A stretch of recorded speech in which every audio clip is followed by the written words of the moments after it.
बहुत दिनों पहले की बात है। शांतिपुर में एक बहुत बड़ा जंगल था। उस जंगल में मिनी नाम का एक माँ बंदरिया अपने 2 बच्चों के साथ रहा करती थी। बच्चों में से बड़े का नाम था मिंटू और छोटे का नाम था चिंटू। मिनी अपने बच्चों को बहुत प्यार करती थी और बड़े ही लाड प्यार से उनका पालन पोषण करती थी। वो उन्हें अच्छे अच्छे भोजन भी लाकर दिया करती थी। कुछ महीने पहले ही मिनी के पति की मौत हो गई। तब से वो अपने बच्चों को कभी भी पिता की कमी महसूस नहीं होने दी। देखो मेरे बच्चों, मैं तुम दोनों के लिए केले लाई हूँ। अरे वाह, मजा आ गया। मुझे केले चाहिए, मुझे केले चाहिए। नहीं नहीं, मुझे पहले दो माँ, मैं बड़ा हूँ, मैं पहले खाऊंगा। हाँ बाबा हाँ, सबको बराबर दूंगी। शांति से बैठो जरा। मैं ये केले तुम दोनों के लिए ही तो लाई हूँ। पहले तुम दोनों को खिलाऊंगी, उसके बाद जो बचेगा मैं खाऊंगी। मेरे प्यारे बच्चों, आओ मेरे पास आओ। फिर दोनों बच्चों खाना शुरू करते हैं। खाने के बाद मिंटू अपने माँ से कहता है, माँ, इतने मीठे केले तुम कहाँ से लेकर आती हो? मुझे भी तुम्हारे साथ ले चलो ना माँ, मैं भी मीठे केले लाऊंगा। मेरे प्यारे बच्चों, तुम लोग जब बड़े होकर पेड़ पर छलांग लगाने के काबिल हो जाओगे, तब मैं तुम दोनों को सारे ठिकाने दिखा दूंगी। अब तुम दोनों बहुत छोटे हो, घर में ही रहा करो, बाहर बहुत खतरा है। अच्छा माँ, ठीक है, तुम जैसा कहोगे हम वही मानकर चलेंगे माँ। मैं तो बिल्कुल बाहर नहीं जाऊंगा माँ, बाहर बहुत खतरा है। तुम मुझे खाना लेकर दोगे और मैं बैठे बैठे खाऊंगा। लेकिन मेरे बच्चे, मैं तो हमेशा जीवित नहीं रहूंगी। मेरी भी तो उम्र हो रही है। बड़े होने के साथ साथ तुम दोनों को जंगल के सब कुछ सीख लेना होगा, नहीं तो मैं जब नहीं रहूंगी तब मुसीबत में पड़ जाओगे। नहीं माँ, तुम्हें कुछ नहीं होगा।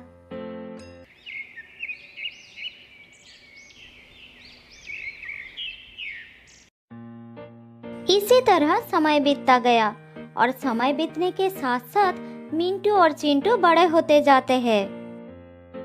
मेरे प्यारे बच्चों, तुम दोनों अब बड़े हो गए हो, इसीलिए मैं चाहती हूँ कि तुम दोनों मेरे साथ चलकर भोजन की तलाश करना सीखो। जंगल के नियम के बारे में जानो, जिससे तुम लोग खुद से अपना भोजन ढूंढकर अपना पेट भर सको। हाँ हाँ माँ, मैं तो कब से जाने के लिए तैयार हूँ। मुझे अभी ले चलो माँ। मैं इस घर के बाहर कभी नहीं गया हूँ। मुझे जंगल देखने का बहुत मन कर रहा है माँ। नहीं माँ, मैं नहीं जाऊंगा। मेरी तबीयत ठीक नहीं लग रही है, तुम दोनों जाओ। अच्छा ठीक है, कोई बात नहीं, मैं तुम्हारे लिए भोजन लाऊंगी।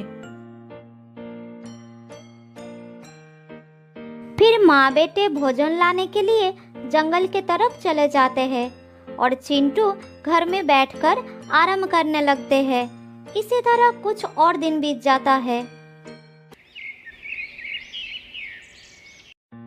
चिंटू को इसी तरह बिना हाथ पैर चलाए भोजन मिलने लगा, जिससे वो और भी आलसी हो गया। बाद में जब उसकी माँ उसे जंगल में जाने के लिए कहती थी, तो वो कुछ न कुछ बहाना बना देता था। बेटा चिंटू, क्या आज तुम मेरे साथ चलोगे? ऐसे बैठे रहने से कुछ नहीं होगा, तुम्हें भी तो खाना ढूंढना सीखना होगा। नहीं माँ, मेरे पैरों में बहुत दर्द हो रहा है, और फिर जंगल से भोजन लेकर आना, इसमें कौन सी बड़ी बात है? तुम मुझे फालतू में परेशान कर रही हो। अच्छा ठीक है, तुम आराम करो, मैं खाना लेकर आती हूँ। मिनी को ये बात समझ में आ जाती है कि चिंटू की आदत बिगड़ गई है। वो आलसी हो गया है। अगर वो अभी भी नहीं सुधरा तो उसे एक दिन बहुत बुरे वक्त का सामना करना पड़ सकता है। इसी तरह मिनी उसके भविष्य को लेकर चिंतित हो जाती है। लेकिन चिंटू को लगता था कि उसकी माँ उसे अपने साथ ले जाकर बस परेशान करना चाहती है। खाना ढूंढना तो वो सीख ही लेगा, लेकिन अभी नहीं। इसी बीच एक दिन मिनी की मौत हो जाती है। दोनों भाई माँ के पास खड़ा होकर बहुत रोने लगते हैं।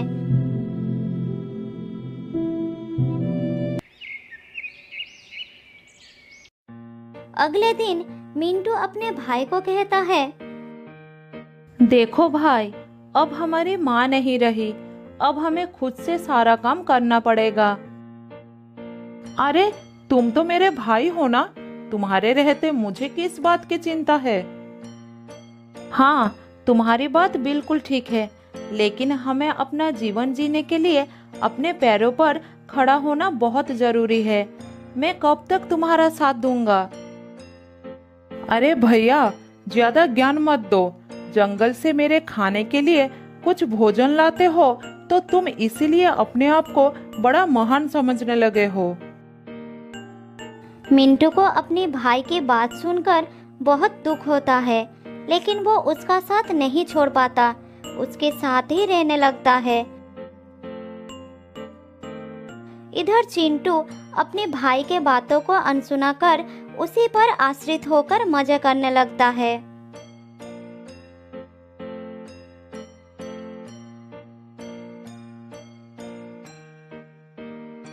अरे चिंटू, कहाँ हो? ये देखो, आज मैं तुम्हारे लिए आम लेकर आया हूँ। जल्दी आओ, आम बहुत ही स्वादिष्ट है। फिर चिंटू अपने भाई के पास आकर आम खाने लगता है। इसी तरह दिन बीतता गया।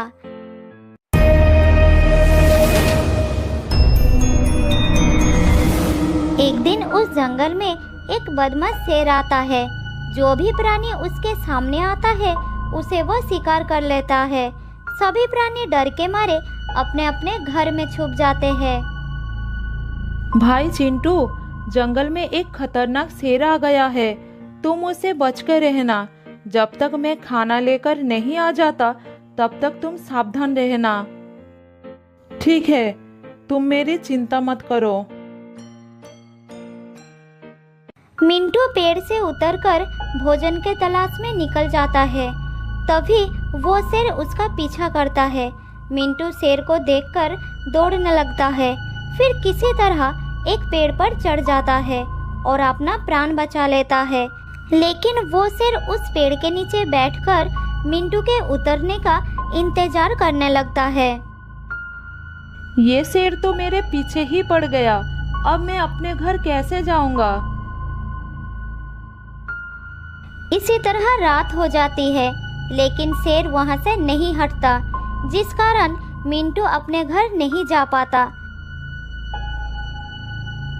उधर चिंटू अपने भाई के घर ना लौटने के कारण भूखा ही रह जाता है, लेकिन वो भोजन के लिए कोई भी कोशिश नहीं करता।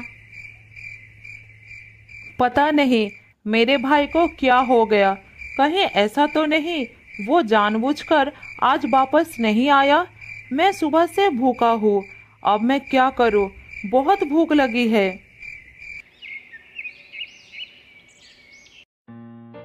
चिंटू पूरी रात ही भूखा रहता है।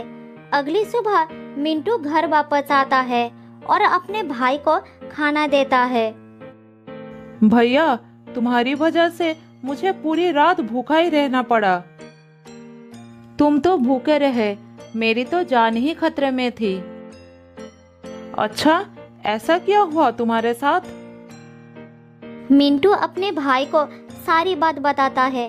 फिर उसे कहता है, इसीलिए तो कहता हूँ तुम खुद से कुछ काम कर लिया करो, जिससे जरूरत पड़ने पर बुरे समय का सामना कर सको। अच्छा, ठीक है ठीक है। इसी तरह समय बीतने लगता है।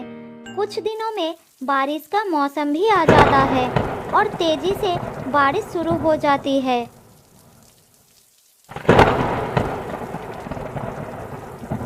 भैया, बहुत भूख लगी है, कुछ खाना ला कर दो ना, रहा नहीं जा रहा है। मैं क्या कर सकता हूँ, बारिश थमने की नाम ही नहीं ले रही। क्या हम बारिश में खाना लाने के लिए जा नहीं सकते हैं? माँ ने कहा था आंधी तूफान या तेज बारिश होने लगे तो घर से बाहर नहीं निकलना, जान को खतरा हो सकता है। दोनों भाई भूखे प्यासे बारिश रुकने का इंतजार करने लगते हैं। दिन ढलकर रात हो जाती है, लेकिन बारिश लगातार होती रहती है। सुबह होने पर वो देखते हैं कि जंगल में बाढ़ आ गया है और ऊपर से बारिश भी नहीं रुकी थी। हे भगवान, पूरा जंगल बारिश के पानी में डूब गया है, अब क्या करूं?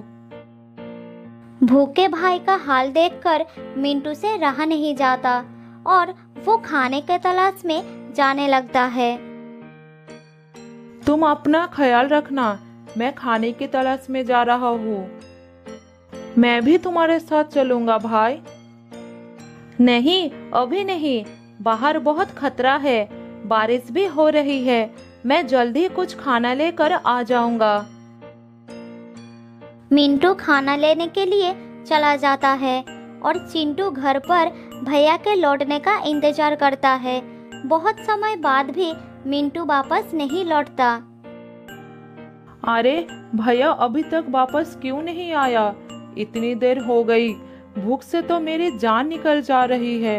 अगर मुझे खाना ढूंढने का अनुभव होता तो मैं खुद चला जाता। चिंटू को बहुत ही पछतावा होता है कि वो हमेशा दूसरों पर निर्भर रहा। उसने कभी भी किसी चीज को पाने की कोशिश नहीं की, जिसके कारण आज वो संकट में फंसा हुआ है। कुछ दिनों से लगातार भूखे प्यासे रहने से चिंटू की हालत बहुत खराब हो जाता है। फिर एक रात उसे भूखे सोना पड़ता है, लेकिन चिंटू के लिए उस रात के बाद अगली सुबह नहीं होती, वो हमेशा के लिए सो जाता है। तो दोस्तों, इस कहानी से हमें ये सीखने को मिलता है कि हमें कभी भी दूसरों पर आश्रित नहीं रहना चाहिए। बहुत साल पहले की बात है। एक जंगल में रहती थी एक लोमड़ी।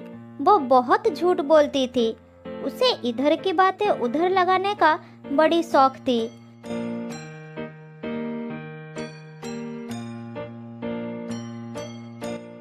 एक दिन लोमड़ी घूमते घूमते एक हिरनी के घर के सामने आ गई। तब हिरनी अपने बेटे से बात कर रही थी। लोमड़ी एक पेड़ के पीछे छुपकर दोनों की बातें सुनने लगी। बेटा, तुम उस पहाड़ी पर मत जाया करो। मैंने कितनी बार तुमसे मना किया है। तुम्हें पता नहीं कि वहाँ पर एक खतरनाक लोमड़ी रहती है। एक दिन उसके नजर तुम पर पड़ गई तो वो तुमको जिंदा नहीं छोड़ेगी। माँ, अगर ऐसा है तो आज मैं अपने पापा को वहाँ पर ले जाऊंगा। वो उसको मार देंगे और मैं रोजाना वहाँ पर जा सकूंगा। बेटा, वो लोमड़ी बहुत ही खतरनाक है। तुम्हारे पापा का उससे सामना हो चुका है। उसने उन्हें भी खूब मारा था। फिर तेरे पापा ने उसे माफी मांगे थे, तब जाकर उसने उसकी जान बख्श दी थी। क्या वो इतनी खतरनाक है? तो ठीक है माँ, मैं आज के बाद कभी पहाड़ी पर नहीं जाऊंगा। अपने बच्चे की बात सुनकर हिरनी खुश हो गई। इधर पेड़ के पीछे से लोमड़ी ने सारी बातें सुन ली। उसने सोचा कि ये बात सबको पता चलना चाहिए। फिर वो वहाँ से चली गई।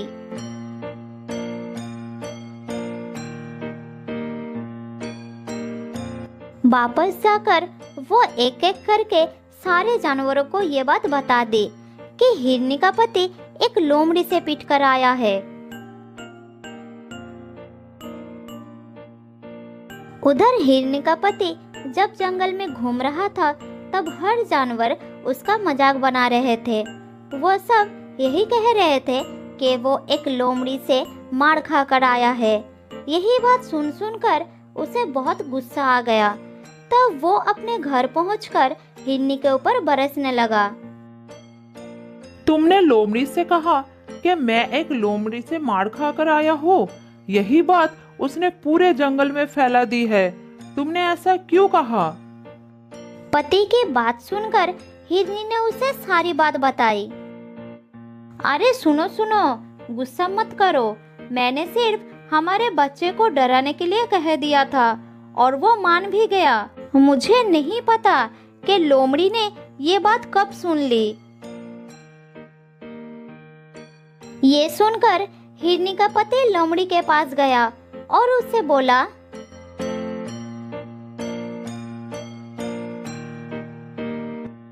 मेरी बीवी ने ये बात केवल मेरे बच्चे को डराने के लिए कही थी और तुमने इस झूठ को पूरे जंगल में फैला दिया। तुमने ऐसा क्यों किया? अब जाओ और जाकर सबको सच्चाई बताओ कि मैं किसी लोमड़ी से मार खाकर नहीं आया हूँ। उसका गुस्सा देखकर लोमड़ी डर गई। उसने फिर सबके पास जाकर ये बात फैला दी कि ये सिर्फ एक झूठ था। फिर वो थका हारा हिरनी के पति के पास पहुंची। तब उसने उसे माफ कर दिया और लोमड़ी अपना घर लौट गई।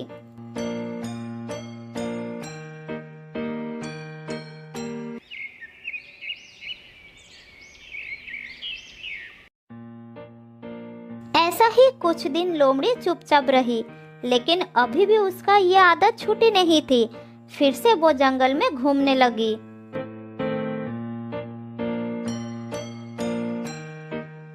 एक दिन शेर महाराज गुफा के सामने आराम कर रहा था।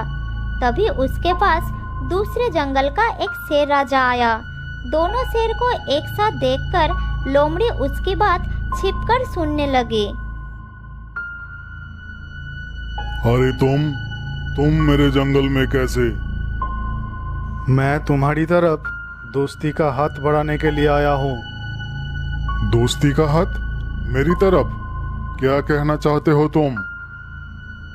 शेर खान, तुम्हारा जंगल कितना बड़ा है और मेरा जंगल कितना छोटा। मुझे पता है कि तुमको इस जंगल को संभालने में कितना तकलीफ होता होगा। ऐसा कुछ नहीं है, मैं मेरे जंगल को अच्छे से संभाल रहा हूँ। किसी को मुझसे कोई तकलीफ नहीं है। शेर खान, मैं तो तुम्हारी भले के लिए ही कह रहा था। तुम मेरे और अपने जंगल को एक कर लो, फिर हम दोनों मिलकर इस जंगल में राज करेंगे। ये बात कहकर वो मन ही मन सोचने लगा। बस एक बार ये हाँ कर दे, फिर इसके जानवरों के साथ मिलकर इसी को मरवा दूंगा। तब दोनों जंगल पर मेरा ही राज होगा। मुझे ये मंजूर नहीं है, तुम जा सकते हो। तुम बूढ़े हो चुके हो शेर खान। अगर कोई मुसीबत आ गई तो तुम कैसे इस जंगल को बचाओगे?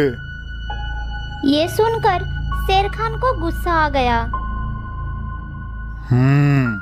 लगता है तुझे दिखाना ही पड़ेगा कि मुझ में दम है कि नहीं। नहीं, रुक जाओ। अभी तो मैं जा रहा हूँ, लेकिन कुछ ही दिनों बाद मेरा भाई जंगल आ रहा है। वो तुमसे बहुत ज्यादा शक्तिशाली है। अगली बार मैं उसी के साथ आऊंगा। लगता है तुमको अपनी जान प्यारी नहीं है। हा, मुझे मार भी दोगे तब भी वो यहाँ जरूर आएगा और तुम्हारे जंगल को साफ कर देगा। ये सुनकर शेर खान जोर जोर से हंसने लगा। क्या बोला तुम? तुम्हारा भाई आएगा? तो सुनो, मेरा भी एक भाई है जो पास के जंगल में राज करता है। मुझसे ज्यादा जवान और ताकतवर है वो। मैं उसी को बुला लेता हूँ। लेकिन अगर वो इस जंगल में आएगा तो उसको भी शिकार की जरूरत पड़ेगी। तो क्या हुआ? तुम्हारा भाई आएगा, वो भी बिना वजह मेरे जंगल के जानवरों को मारेगा। इससे अच्छा मैं अपने भाई को ही बुला लेता हूँ। वो रोजाना 3 जानवर को शिकार करता है। यहाँ भी ऐसा करेगा। अब मैं तुमको मार देता हूँ। जब तक तुम्हारा भाई आएगा उससे पहले मेरा भाई यहाँ आ चुका होगा। अरे नहीं शेर खान, मैं तो बस ऐसे ही तुमको डराने के लिए कह रहा था। मेरा कोई भाई नहीं है, मैं जा रहा हूँ। ये कहकर वो वहाँ से भाग गया। इधर लोमड़ी सोचने लगी, अरे बाप रे, रोजाना 3 जानवर, ये बात तो सबको बताना पड़ेगा। ये कहकर लोमड़ी वहां से चली गई और उसने ये बात पूरे जंगल में फैलाना शुरू कर दी। वो जानवरों के पास जा रही थी और यही कह रही थी, शेरखान अपने भाई को इस जंगल में बुलाने वाला है। अब ये दोनों भाई मिलकर रोजाना 3 जानवरों का शिकार करेंगे और कुछ ही महीनों में जंगल खत्म हो जाएगा। ये सुनकर जानवरों के दिल में डर पैदा हो गया। तब सभी जानवर उस जंगल को छोड़कर जाने लगे। शाम होते होते जंगल एकदम खाली हो गया। शाम को जब शेरखान घूमने निकला तब उसे कोई भी जानवर नजर नहीं आया। तालाब के पास भी दूर दूर तक कोई जानवर नहीं थे। अब उसे चिंता होने लगी। कहीं शेरू ने सच में अपने भाई को बुलाकर जानवरों पर हमला तो नहीं किया? वो सब कहाँ चले गए?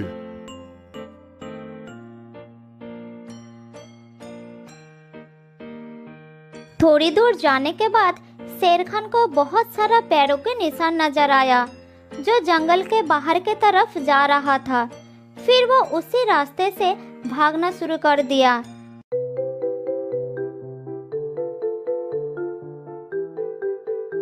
थोड़ी दूर जाने के बाद उसे सभी जानवर जंगल से बाहर जाते नजर आए।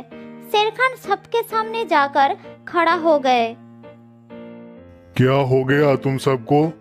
कहाँ जा रहे हो जंगल को छोड़कर? थोड़ी देर तो कोई कुछ नहीं बोला। फिर हाथी ने हिम्मत करके कहा, वहाँ रुककर मौत का इंतजार करने से अच्छा है कि हम यहाँ से चले जाएं। मौत का इंतजार? तुम लोग क्या कहना चाहते हो? हमें पता चल चुका है कि तुम अपने भाई को भी इस जंगल में बुलाने वाले हो, जो कि रोजाना 3 जानवरों को खाकर अपनी भूख मिटाता है। जब वो यहाँ पर आएगा तो हम में से ही रोजाना 3 जानवर कम होंगे, तो यहाँ कौन रुकना चाहेगा? तुम लोगों को ये किसने कहा? ऐसा कुछ नहीं होने वाला है। हमें ये सब लोमड़ी ने बताई थी। ये सुनकर शेरखान को बहुत गुस्सा आया और वो गरज कर बोला, लोमड़ी, कहाँ हो तुम? मेरे सामने आओ। ये सुनकर लोमड़ी डर गई। वो जानवरों के पीछे छुपी हुई थी। फिर वो धीरे धीरे सामने आई। तुमने ये झूठ क्यों फैलाई? जल्द ही बताओ, इसके पीछे क्या कारण था? महाराज, मैंने आपको कहते हुए सुनी थी। आप शुरू से कह रहे थे कि आप अपने भाई को बुलाने वाले हैं और फिर रोजाना 3 जानवरों का शिकार किया करोगे। मूर्ख, तुमने ये नहीं सुना शेरू क्या कह रहा था? वो अपनी भाई को बुलाकर इस जंगल पर हमला करने के लिए कह रहा था। इसीलिए उसको डराने के लिए मैंने ऐसा बोल दिया कि मेरा भी एक भाई है। असल में मेरा कोई भाई नहीं है और मैं कभी अपने जंगल को बर्बाद नहीं करूंगा। ये सुनकर सब जानवर खुश हो गए और वापस जंगल की तरफ चल पड़े। सुनो लोमड़ी, आने वाले खतरों से होशियार रहना अच्छी बात है, लेकिन पहले पता कर लेना चाहिए कि खबर सही भी है या नहीं। बिना पता किए किसी भी बात को फैलाना अफवाह होती है और अफवाह फैलाने से हमेशा नुकसान ही होती है। ये सुनकर लोमड़ी को अपनी गलती का एहसास हो गया। फिर उस दिन के बाद उसने अफवाह फैलाने की आदत हमेशा के लिए छोड़ दी।